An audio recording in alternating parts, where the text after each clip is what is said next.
For advertisement, call 8125893028. Our Gmail maxtvtelugu@gmail.com. 9వ రోజు మాతంగి లేదా రాజశ్యామల మహావిద్య రాజ్యాధికారం కోసం అందరికీ తెలిసిందే కదా. కేసీఆర్ గారు చేయించుకున్నారు, జగన్మోహన్ రెడ్డి గారు చేయించుకున్నారు. ఓకే, రాజశ్యామల మహావిద్య ఇచ్చే బలి కార్యక్రమంలో ఏ జంతువునైతే బలిస్తారో అక్కడ సంకల్పంలో చాలా క్లియర్గా చెప్తారు.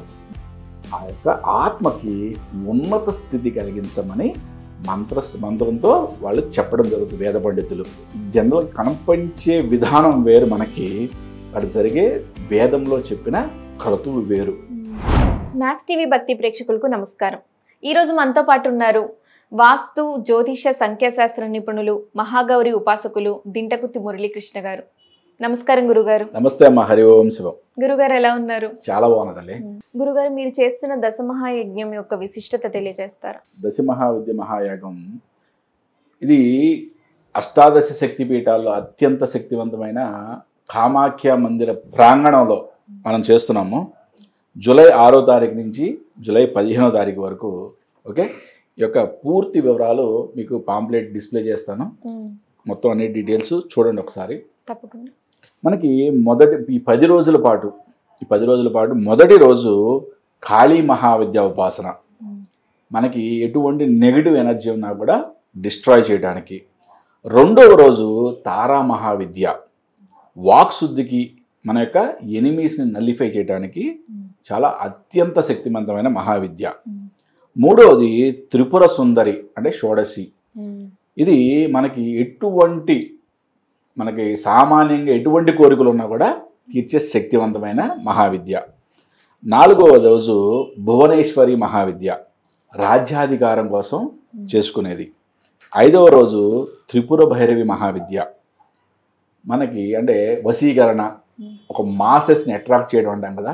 అంటే రాజకీయ నాయకులు కొన్ని వేల మందిని ఫాలోయర్స్ కావాలనుకుంటారు కదా, అటువంటి వాళ్ళు చేసుకునే త్రిపుర భైరవి మహావిద్య. దీనే ఒక విధంగా వశీకరణ అని కూడా అంటారన్నమాట.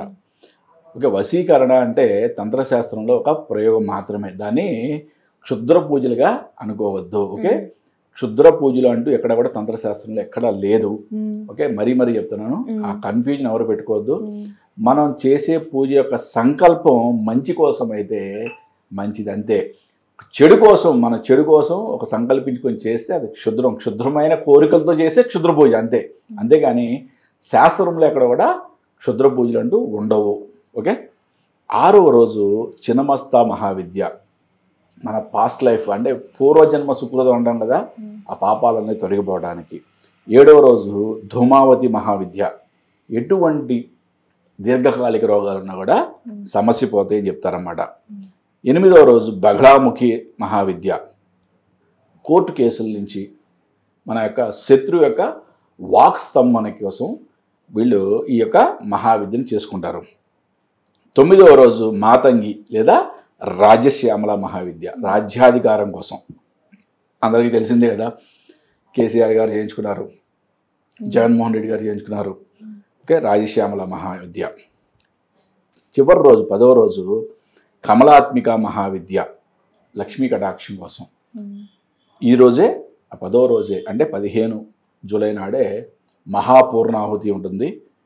ఓకే, ఉదయం నుంచి సాయంత్రం వరకు పూర్తిగా వేద పండితులతో మన దక్షిణాచారం ప్రకారం అమ్మవారి యొక్క ఆరాధన అన్నీ కూడా సాత్వికమైన ఆరాధన జరుగుతుంది. సాయంత్రం మరి క్షేత్ర మహత్యం కదా, మరి క్షేత్రం మనం ఏ క్షేత్రంలోకి వెళ్ళామో అక్కడ ఆచారాలు పాటించాలి కదా. ఇప్పుడు ఎగ్జాంపుల్, మనం శబరిమలకి వెళ్ళాం, అయ్యప్ప మాల వేసుకుంటే మనల్ని 18 ఎక్కనిస్తారు, అవునా కదా ఆచారం. మాల వేసుకోలేదు, వెనకాల వేరే స్టేర్ కేస్ నుంచి స్వామివారి యొక్క దర్శనం చేసుకోవడానికి పంపిస్తారు కదా. అంటే అక్కడ ఆచారం అది.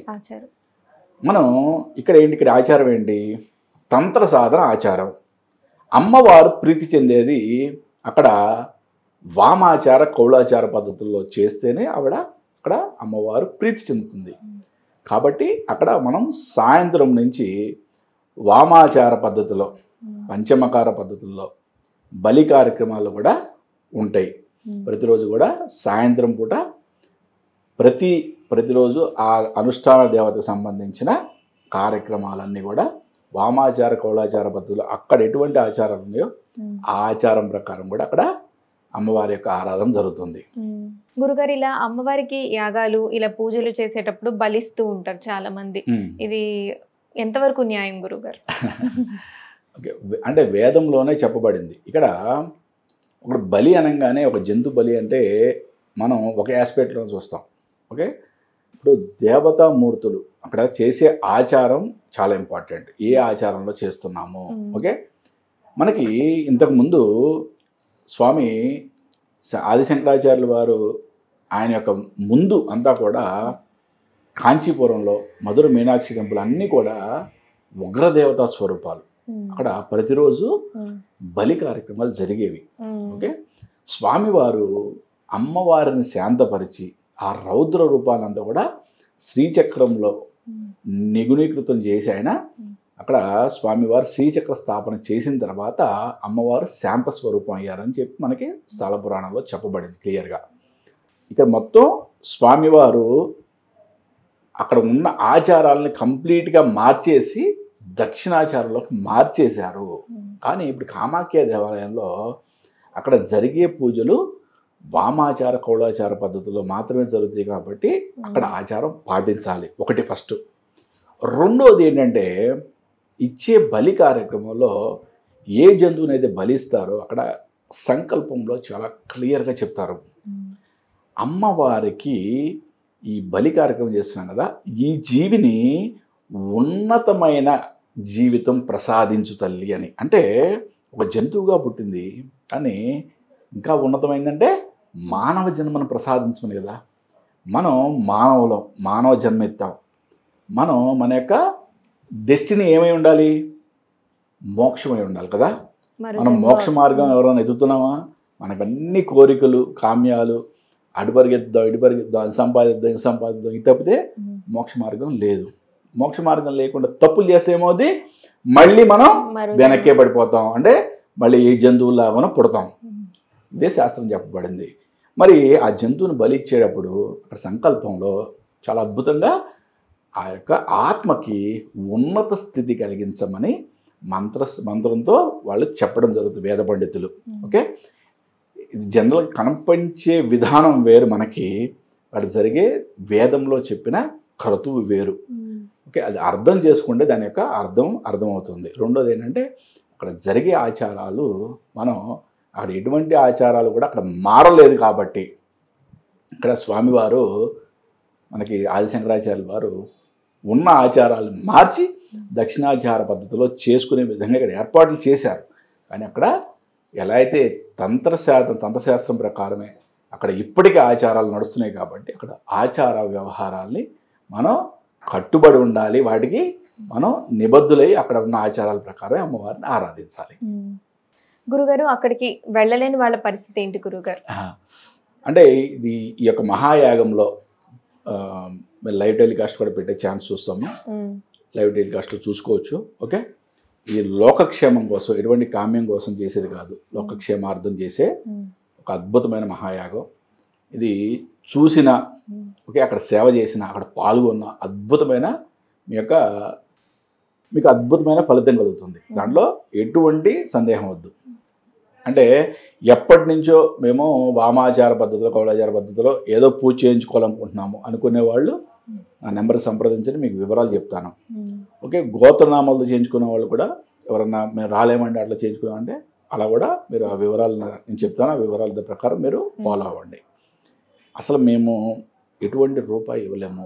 ఓకే, కానీ మాకు అమ్మవారి యొక్క ప్రసాదం కావాలి ఇట్లా అడిగే వాళ్ళకు కూడా 100% మీకు ఈ యొక్క యాగం పూర్తయిన తర్వాత ఆషాఢ పౌర్ణమి